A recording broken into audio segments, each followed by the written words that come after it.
Welcome to How Do I Take That Damn Thing Apart? And today's thing we're taking apart is a Classic Army M14 EBR.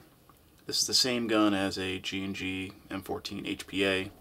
They're basically clones. One's made in Hong Kong, one's made in Taiwan. If you have a Toka Marui style, a true version 7 gun, like a Marui, a Cart, a Saima, Echo 1, G&P, they come apart differently. So if I get my hands on one of those EBRs, I'll make a video of it. So like all things when you're working on airsoft guns, make sure there's no mag in it, there's no BBs in this.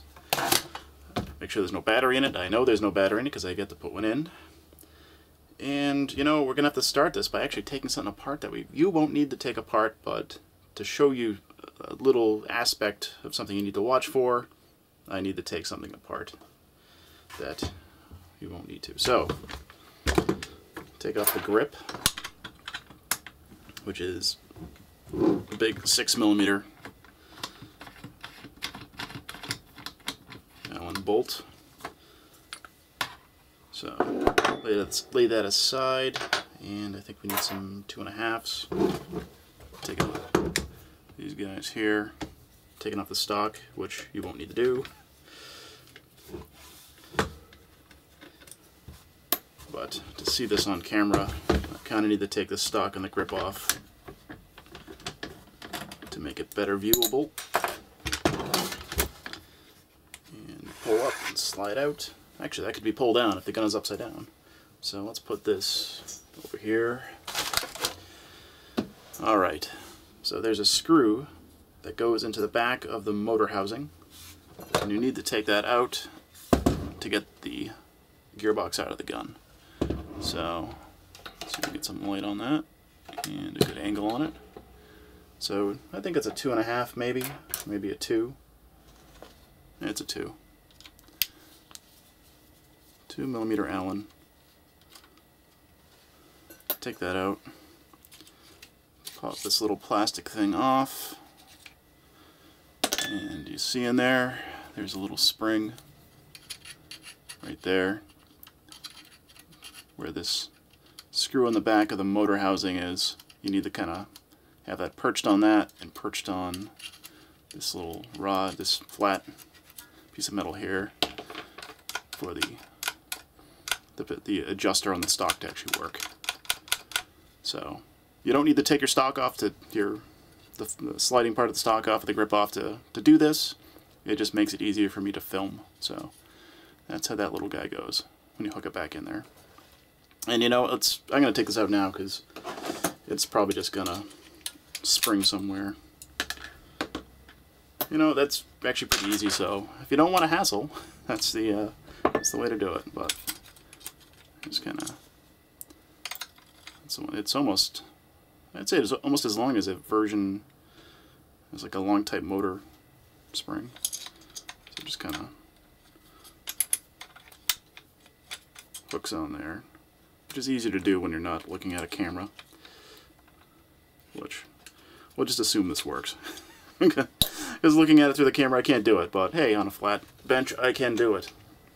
So, that's like the one gotcha on this gun. Everything else, pretty straightforward. It's just kind of knowing where to look for the bolts.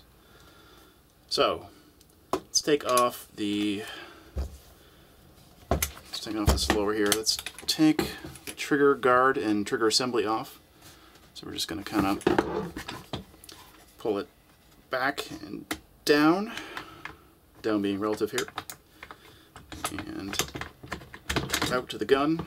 It kind of hooks onto a little metal piece right there, so, but fairly easy to get out. Let's take off this handguard, which, yeah, 2.5mm Allen, sort of like everything else. Probably not everything else. I'm going to curse myself there. Take this off. This is where the battery goes. You can actually loosen this up a little bit back here. So if you want to put say like a big, large type 8.4 in there, you can. These screws protrude a little bit, so you might pierce it. So I'd be careful if you're putting a lipo in there. If it's a thick lipo that's just barely in there, you might pierce into lipo, which is bad. But otherwise, I think a regular you know, 9.6, like 1600 milliamp battery is fine for this thing. It's not a support weapon. You don't need many. You don't need much milliamps. Yeah, it's not 2.5. That's 3. So I think there's about 6 screws here. So we get 1, 2, 3, 4, 5, and 6. And we'll lift this guy out. Let's dump those screws down so they don't get lost. Using the $1 Harbor Freight magnetic tool tray, which is great for $1. Alright, next we should take out these big guys right here. These 4mm. Yank that down to there. And down to there. Ooh, I haven't had breakfast yet. It's actually my stomach. Which hopefully won't turn up on camera, but now that I said it, you'll all know. Alright, so now we should be able to take the receiver out of the chassis. And you do that just by kind of angling up. Actually, you know, when you have the receiver, putting it back in the chassis, I should probably show you this. You kind of need to pull this back, the op rod handle. So say we're putting it back in and it doesn't really fit, you need to pull this guy so it fits in there. But we're taking it apart, so just kind of put it up, little angle, and pull it out. That's your lower chassis. And if you didn't take that spring out, it would be probably sprung somewhere across the room by now. Or would be adding drag when you're trying to pull it out and you'd be hung up on something and you'd be like, what the fuck? So, next, we need to take off this little spring guide here for the operating rod mag release thing. Or not mag release, mag catch. Right there, catches on the front of the mag. These op rods, it's cool to like have it slam forward with that spring, but this isn't steel. I've seen these break, so don't do it, because the cops will come. Alright, so we need to take this off first, I believe. So Phillips screw, Phillips screw. This is, I guess they call this a connector on the railgun.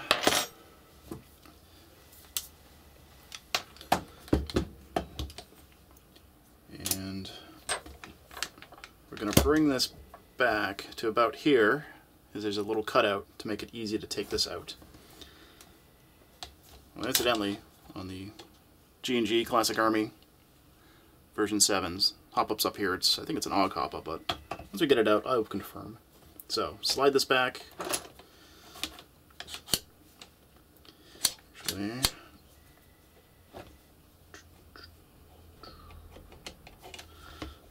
I going to be flummoxed by something here? Oh no, I need to take it out of that. I need the room. So, we do need to take the barrel off first. So we got some 3s that are pretty long because they're going maybe an inch or so, 1.5 inches. So also from the era where Classic Army had the 18 gauge really thin wire, well, thin coated wire, but it's 18, but it heats up, so kind of annoying. Not a fan of that. They had silicone wire at this stage too, but silicone coated. But now they've gone to the clear sort of PTFE coated wire, which is just holds up better. Alright, so those 2 screws are out. Those hold the barrel assembly in. If this is loose right here, that assembly for the front of the barrel, because there's a version of this that is a longer barrel. This is sort of maybe a 14 or a 16-inch barrel. There's also a 20-inch one. This might be loose, and when you pull it off, the front of the barrel comes off and whatnot. But hey, let's hope that's just tight in there. So we'll give this a tug back here, maybe.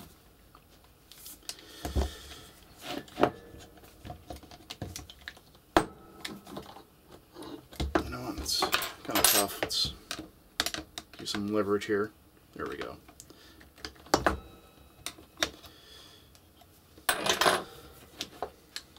When you're prying on stuff, be careful. You don't want to scratch up your stuff, and if you're careful where you place it, you can put it where something won't show even if you do scratch it. So, there we go. There's, yeah, that's an AUG hop-up. AUGs are pretty terrible.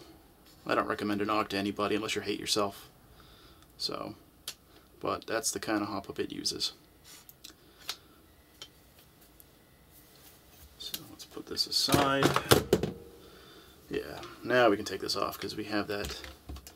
This needed to wiggle up to clear this bolt cover, this fake bolt cover. So we can take that, just kind of make sure that this guy is out of the way. Slide it back to about here, I think. Yep, and it just easily comes out. See, there's this little notch right there, little notch right there, and levers out pretty easy. So, as I said, don't slam this around. It's not even steel. It's probably aluminum or zinc or Mazic or whatever the hell they call it. So, careful with those. I've seen a lot of them break, especially with kids, where they're just popping it back and forward. This would be cool. Alright, fake bolt. Oh, this is writing that you probably couldn't even actually see hidden under there. Yeah, cool. So, fake bolt. Alright, so down to the upper receiver and the gearbox, Springfield Armory.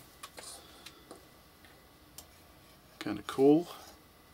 That's about 50 miles from here, the real one, out in Springfield, Massachusetts, which is closed. It's a museum. A lot of guns there, a lot of cool museum.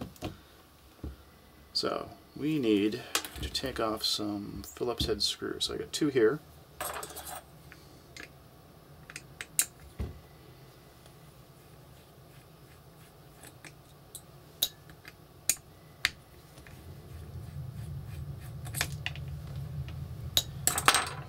Two Phillips there, and this I think is hidden under this bolt catch. So it's hammer time. A little purchase on either one of those.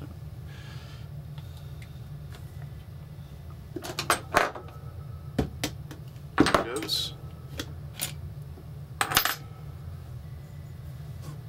Little bolt catch. It's got a spring.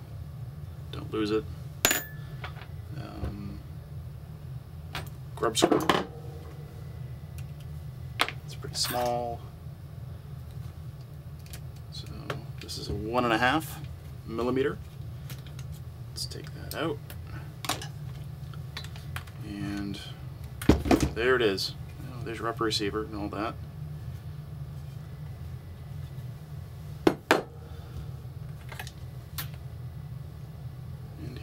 The gearbox. So this gun is not broken. It's coming in for an upgrade. The guy who owns it wants it to be more of a DMR. So I guess we can actually show just going into the gearbox. It's not too hard. So let's use a punch and a hammer. Oh, and face it the right way. Right, this way.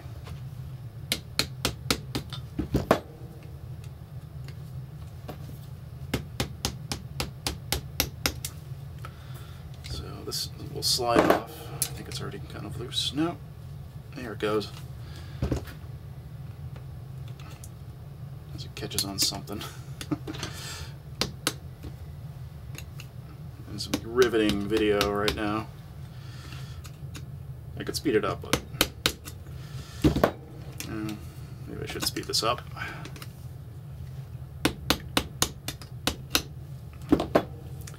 Wish I had some pliers near me.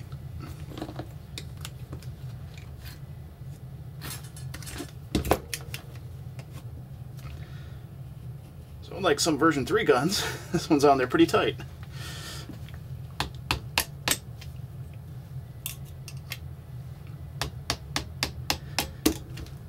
tightest as some of those combat machine blowback guns. On the version 2s, they got a metal spring steel thing like this, and they're near impossible to get off. Sometimes you gotta cut them off.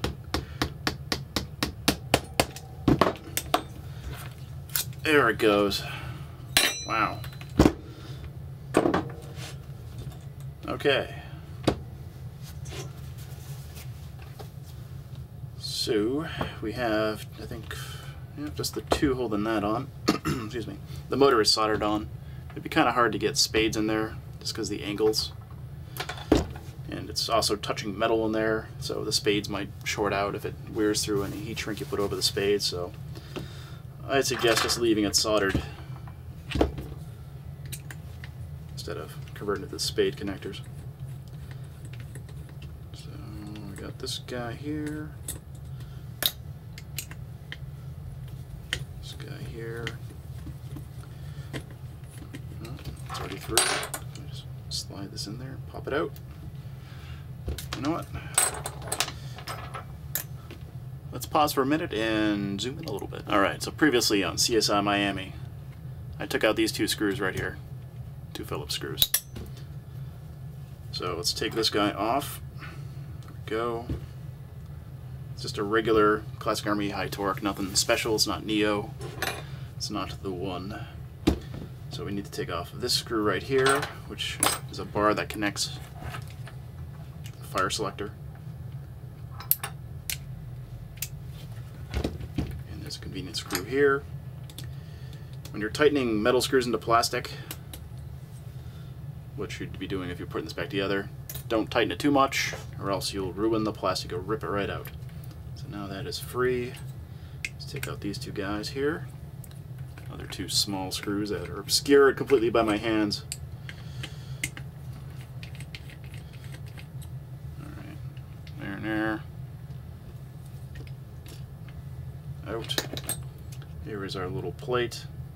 Let's make a note of how it goes. Alright, so we can get to that screw now. That I think can stay on because there's only that there and there's one there. And you got a pin there. Alright, cool.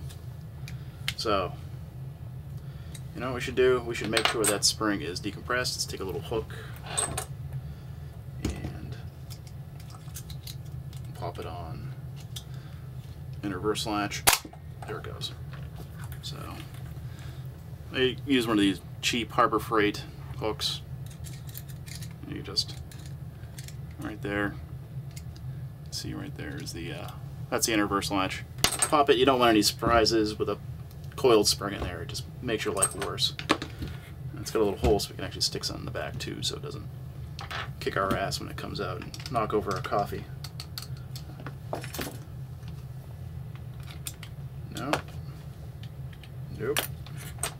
Oh, there's a screw in there. Duh. Oh well.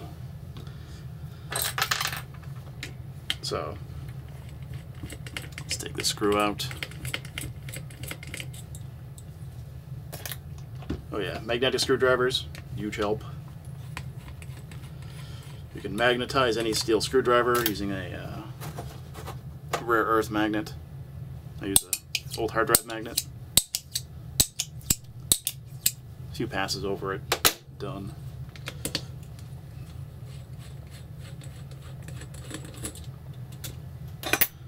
Alright, so you need to take a screwdriver and gently pry. You know, I think this has that little pin there. Let's take that out.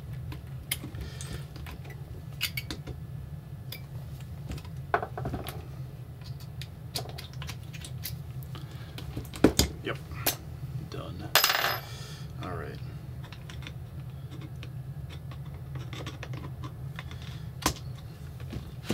So let's keep a thumb back here, finger on that.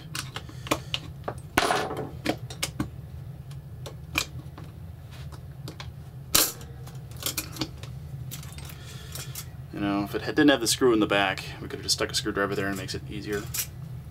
But hey, it doesn't have it, so let's see. A little shim there. So, as you can see right here, this is your trigger contacts to this. actually get this on there to have it. Maybe. There we go. So you can see the trigger acts on that, which pushes on the contacts in the shuttle right here.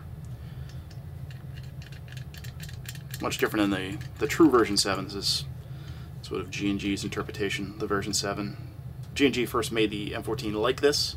Classic Army copied them. If you have an old Classic Army, they actually copied it so well they copied like little gotchas and trademark stuff that G&G put in it, like I think it says like capital of Geely Island on the back of the receiver instead of Springfield Armory on the early M14s from G&G, and Classic Army copied that. So, oops, come on. Well, okay, crisis averted, it's off. Alright, so, spring, probably an M120, pretty stiff. Got a metal base, bearing spring guide, Delrin shaft on that. Yeah, out of camera. Yeah, nice. Way to go, Jeff. And a reverse latch, nothing special there. Looks heat treated on it.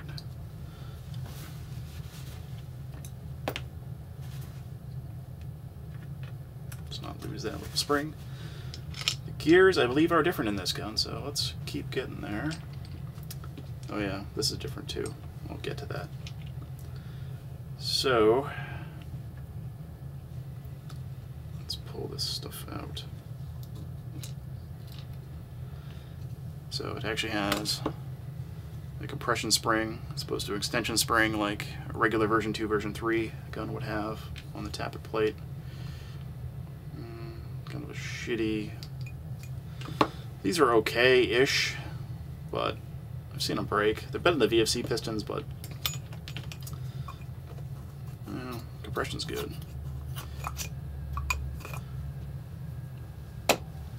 So is this a true... Yeah, it is. Regular version 2, 3 cylinder. Some of them are I think the Maru ones are actually a longer cylinder. It's been a while since I've been in one of those. But you can see there's some chipping on the teeth there. It's getting some glare off my light there, but so I'll look into that, maybe talk to the owner, see if he wants to upgrade that or whatever, since he's making to a DMR. And we got regular gear. Yep, nothing special.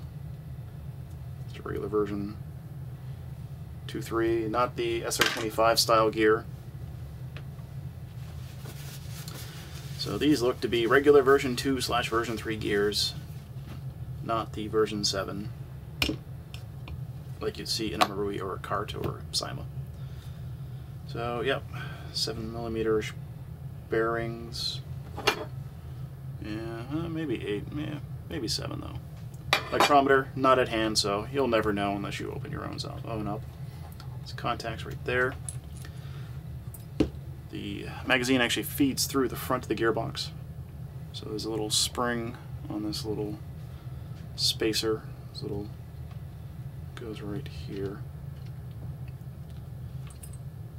on the gun.